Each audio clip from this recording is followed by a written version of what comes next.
In today's video, we're gonna be building out a custom set for our helicopter series Heading East, which launched at the end of October, beginning of November. If you haven't watched the whole series, I'll link it up here. We're gonna build it from this to this. Let's do it. We're building out a custom set for Heading East for two reasons. One, we want to use the wall to show the proposed route in which we are going to take for the entire trip. And number two, we wanted a custom branded background for all of our extra posts. So we built this, wow, wall on wheels. Link up here if you want to check out how we built that. And the idea behind the wall is that the drywall portion can morph into different sets depending on what projects we're working on. We have the branding done already. Heading East has more kind of khaki neutral tones, where like the Becky and Chris brand is very black, white, gray. This is a quick mock-up that I've done. So as you can see here, we have the background painted in a dark color.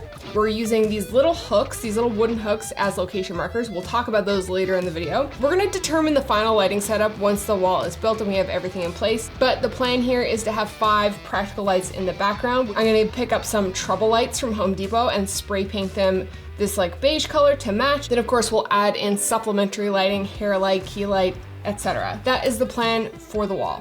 We're gonna paint the wall Deep Creek by Benjamin Moore. We're gonna sample the paint first, just to make sure that it works okay and that we like the tones, because there's a high chance that this could pull too brown.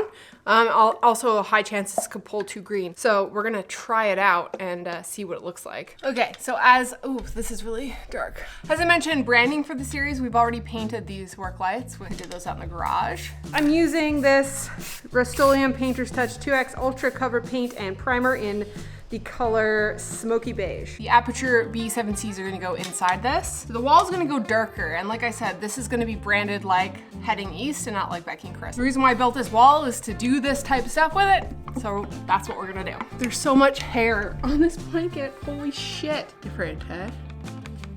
Gosh, this looks really light, like too light. Now we wait for it to dry and see if it darkens up. Kind of looks like a poopy brown color. I mean, that's kind of what I'm going for, but like, it's called Deep Creek. Well, the only way to tell if this is the right color is to pull up my mood board. Ugh, my handy dandy iPad, pull up Milanote. Here's kind of our mood board. I think that kind of works. I do think that color actually does work. Here's the mock-up for the wall. That's the color that I picked. I think that's gonna work. I think it's gonna be fine. Doo-doo brown. I fully committed myself to Deep Creek and a double-double from Tim Hortons. There's a lot of work to be done. Okay, let's go. Oh, now I'm sweating.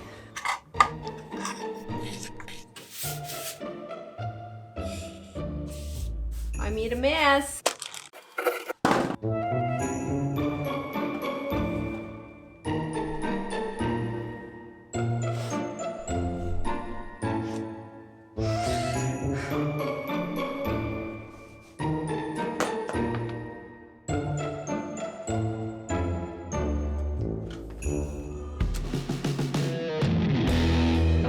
I'm about to trace this map on the wall. I'm not gonna film it because it is impossible to see.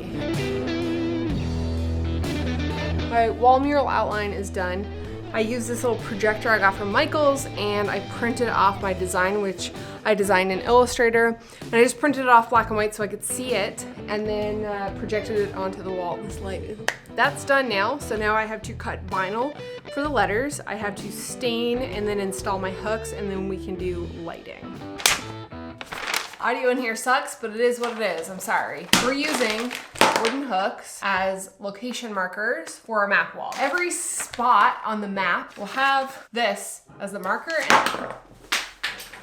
come back here. And I'm gonna stain them stain them a cedar color to match the branding. I don't think I like this. Oh, that actually worked out better than I thought it was gonna work. Yeah. The idea of putting these little dots at our waypoints or cities, it acts like a little 3D marker, so it kind of adds a little bit of depth to the set, but it also allows us to put string or rope around it and kind of plot out our course line to show our proposed route for the trip. All right, so we bought cabinet hardware that has a threaded hole in the back, and the way this is supposed to be mounted is this is supposed to be drilled from the back of like a cabinet door. We don't have access to the back of the drywall, so what we did was we found dowel dowel screws, which basically have a machine screw on one end that goes to here, and then a threaded, coarse threaded screw on that, so like a double-ended screw. And then we're just gonna use like standard little tiny wall anchors for the drywall. It works. There you go. Cool. Okay, so this is actually working so well. I can't believe it's working so well. Excuse me. But there's some shadows here that gives it more depth than just like painting the wall, which is cool. It's working out very well. But this is actually inspired by an airport we had stopped at a couple months ago called Columbia County Airport. They had all of these sectionals taped to the wall. It's basically a map of the US. They had one pin in the corner with a big string, and you could take the string and bring it to your destination and kind of like measure out, I guess, where you're going. That whole string attached to a nail idea is kind of where the inspiration came from for this wall. From back in the day, who's better at installing vinyl? You or me? Me, 100%. Can you give me the high pressure jobs? We made these vinyl stickers with a vinyl cutter. This is really She made out. them. So I did all of the little locations in this beige color, and I did all the states in white. Fun fact, we used to actually have a real vinyl cutter. Full, huge bulk rolls of vinyl and massive, ultra-wide, called it pre-mask, but I guess it's transfer tape. This stuff doesn't really stick that well. It's probably really expensive. It's a lot easier to use that little Cricut thing that you got than it was for that old school vinyl cutter. So the key here is to pull it, like not out, but like crossways. This is terrible vinyl. Well, this is removable vinyl. I didn't get the permanent stuff. The whole purpose of this wall is to be reusable, and I didn't want to pull any paper. No, this is fine. Right on the line, buddy, right on the line.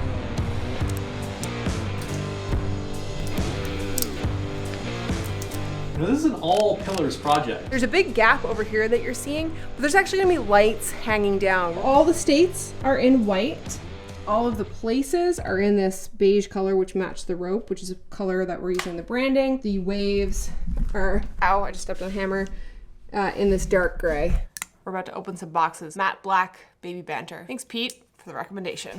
Shout out to Aperture for sending us a bunch of lights. This video is not sponsored by Aperture, but they did provide lights. We're gonna be using 5 practicals in the Heading East set. So these are gonna come in handy. These are basically light bulbs that are made for video.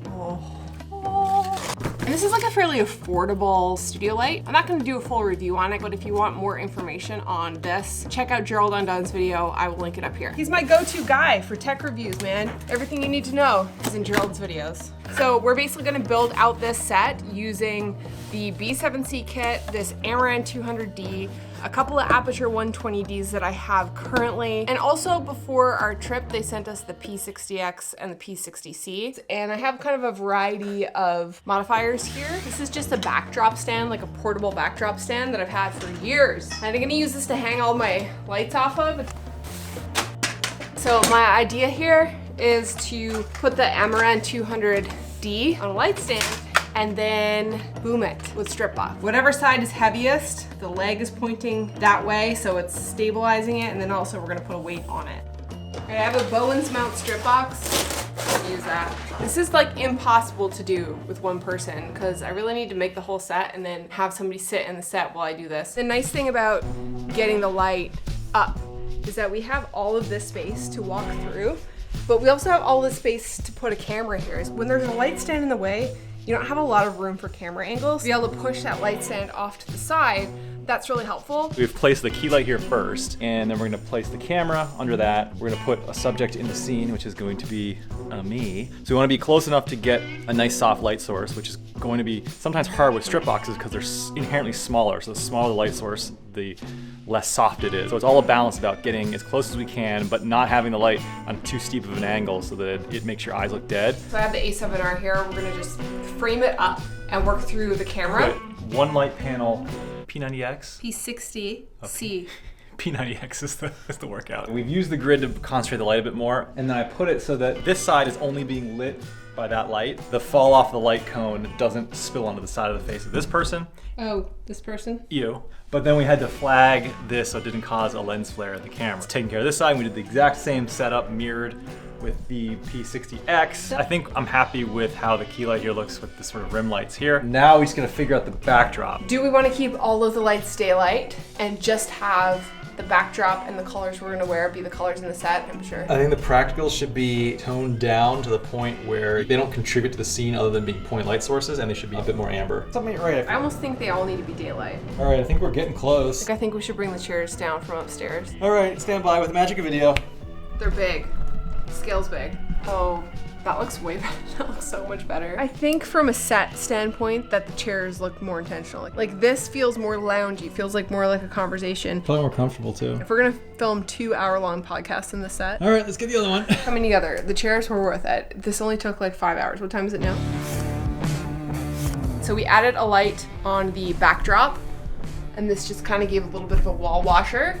We wanted to see the shadows, we wanted to see the depth of the hooks and the rope. And I think that was the final missing piece. Maine, Buffalo, and New York. So those are just light fixtures from Home Depot that were spray painted to match the branding of the series. The B7Cs inside. A hair light for me, and then we have a hair light for Chris. These probably aren't the best choice for this application. Usually I find myself using more of a direct point light source. It's more directional. These are light panels, which is a soft light anyway, plus a softbox. It's hard to control, hence we had to use the grids here. If we had 2 other extra lights, probably the best thing to use would be just 2 directional lights and then have a snoot on it. So it just basically is like a cone of light that's just focused in, or a grid. We had 2 light panels. We needed 2 of the same light.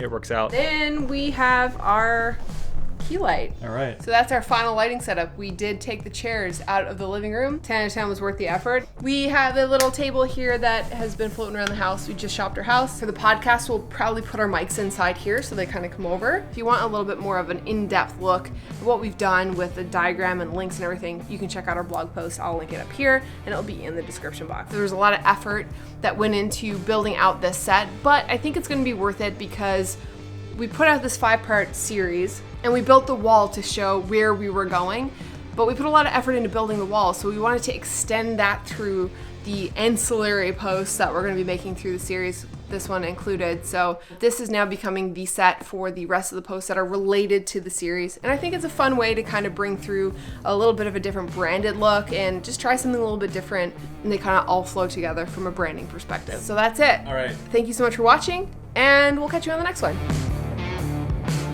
Oh, don't look at the cord. I just ate a cookie and I think I have a lot of it in my teeth and I have a huge pimple in my chin. Okay, today we're talking, ugh. That's a piece of oatmeal, I think.